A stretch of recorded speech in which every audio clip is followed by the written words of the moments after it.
How to use FastPanel FTP server. So when you click the site card, and you can see, firstly you can see this FTP account. There is no FTP account, so you have to add this. So name is there at the button. Just access the website and click allow read only. So you have access. Just click the save button. Instantly click the option.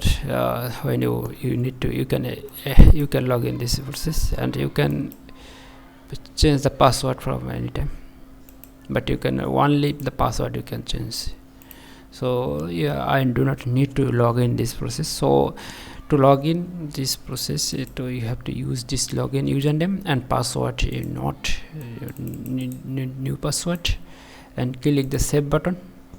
So you can log in from the zip or others application to log in the FTP from your own desktop or others RDP or others hosting. We can use the FTP account from our FastPanel. I hope you can enjoy using the FastPanel. Thank you.